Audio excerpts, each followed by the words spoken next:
We have an ABC 7 News I-Team investigation. You might remember the story of the 12-year-old Maryland boy, Diamante Driver. He died from a brain infection that was caused by tooth decay, which is the most untreated of all children's diseases, by the way. Well, now a 5-month-long investigation by the I-Team's Roberta Baskin reveals that children on Medicaid who visit 2 Washington area clinics are suffering pain for profit, Roberta? It's true. What we saw and heard is really difficult to imagine. Frightened children separated from their parents, crying for their mothers while strapped into restraining devices. It's a Medicaid gold mine, and they're drilling for your tax dollars. That's 4-year-old Miguel. He's been restrained by his dentist on a device called a papoose board. And Miguel's mother isn't allowed to watch. That's the policy at Small Smiles. Not that we are doing anything wrong, but as a parent, you wouldn't want to see your child strapped up like that. Dr. Aldred Williams manages Small Smiles clinics in Langley Park, Maryland, and the district. He says they use papoose boards on small children about half the time. Is part of it so that you can get them in and get them out quickly? Yes, that would be part of it, because you could potentially spend 2 hours on a kid who's not stabilized and moving around. That's not cost productive for us. But more than a dozen dentists we surveyed said papoose boards are rarely, if ever, used. I have never used a papoose board. Never? Never. Now watch how the dentist gets Miguel to open his mouth. She pinches his nostrils, forcing his mouth open. A practice most dentists abandoned years ago. Is that an acceptable treatment? I don't personally use it, but some dentists do. Dr. Thomas Kim is a pediatric dentist. She's holding his nose shut to get his mouth open. That's not acceptable. I think they can do this because their parents are not presenting in this room. At Small Smiles, parents are not allowed to stay with their child. They are told they must stay in the lobby, and the sign says it's because of federal patient privacy regulations. If you can imagine a clinic seeing 80, 85 patients in a day, and all of their parents are back roaming around all over the clinic, it is a violation. But in fact, no such regulations exist. Small Smiles is doing a business most dentists won't, treating children on Medicaid. The government reimburses less for dental care than private insurance, but Small Smiles makes up for it on volume.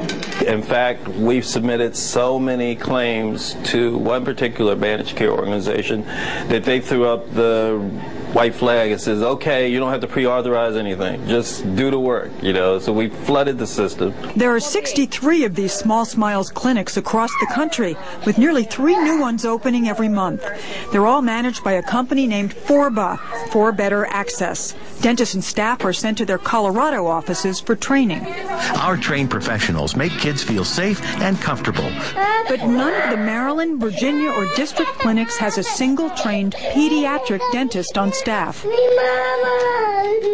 Former Small Smiles dental assistant Deborah McDaniel says she was fired for objecting to the way children were being handled. They wanted us to tell parents that they needed services on teeth that were healthy, and they were healthy and they didn't need it. Others say they quit because Small Smiles promotes profit over compassion.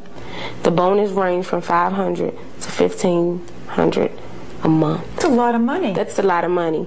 And to me, that's like hush money. The I-Team learned there's a bonus system for converting patients from a checkup to major procedures on the same day. So it's a competition throughout the country to see who can convert the most patients. Not give the patients the most care, get them in that back operating room with as many baby root canals or crowns as possible. That's all you hear through the office is bonus, bonus, bonus. The more crowns we put on, the bigger our bonuses. With a ridiculous production of $7,000, we can't stay in business making $7,000. Every morning, Dr. Williams and his staff review the production goals set by the managers in Colorado. The most glaring statistic yesterday is we only converted 2 patients. And out of 35, if we only convert 2, then we're setting ourselves up for failure. I don't want Langley Park to be the laughing stock of the entire Small Smiles Nation. Dr. Williams says too often Medicaid patients break appointments, which is why they do as much work as possible, including baby root canals and crowns, which he calls a Small Smiles specialty. Dr. Williams estimates 1 in 3 patients needs the procedure.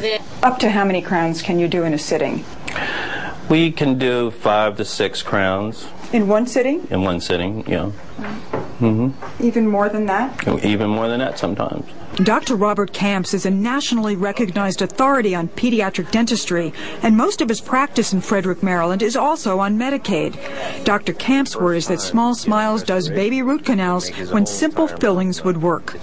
It does no good for anybody but the dentist, I guess, that's looking for a bonus. It got to the point where the dentist would even compete with the other dentists of how much crowns and work they did a day. The clinic here gets $214 tax dollars for every baby root canal and crown it bills. It adds up. Here's a $600 bonus check. Now, I understand that there was a contest for the conversions and that you won here, that Langley Park? Langley Park won. What did you win?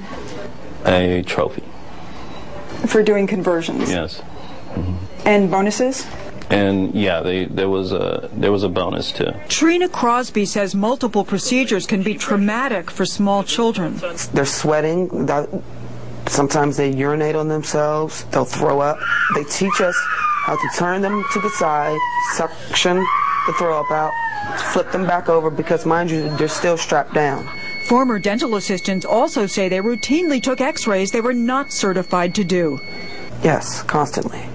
Daily basis. Are you certified in Maryland to give x-rays? No, I'm not. When you look at that video, that adolescent, is she properly shielded? Absolutely not. We showed Dr. Camps all of the video of 4-year-old Miguel. Obviously, that's unethical. I mean, by anybody's standards, it's just unethical. It's just traumatic for me to watch. I can only imagine how traumatic it is for Miguel. Miguel's mother brought her son to Dr. Camps for follow-up care, and when Small Smiles refused to release the x-rays to his mother, Dr. Camps intervened. They did not take the x-rays of the back teeth where they actually did the treatment.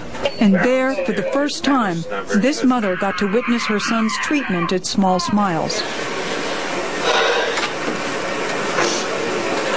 But despite the assembly line feel at Small Smiles, Dr. Williams insists they're providing a vital service to children who often don't get regular checkups and generally need more treatments. We aggressively treat these children to eliminate disease in your mouth. Small Smiles makes no apologies for that. I'm not going to apologize for being aggressive. Dr. Camp says no one doubts the need for care, but at what cost to these vulnerable children? The company that manages the Small Smiles Clinic says that its audits show that all the work they perform is needed and that parents are informed and give their consent every step of the way. We hope you'll go to our website, www.wjla.com, and give us your feedback. You'll find more information there, including a special hotline number set up by the Medicaid Inspector General's office. And finally, this was a very difficult process for many of the people who worked at this clinic. Many of them reported that the children suffered verbal abuse during their dental visits, comments like telling a child that if you're not good, then the bad doctor is going to come in. And I'll just say we're going to stay with this story. All right. Excellent work. Thanks, Roberta. Thank you.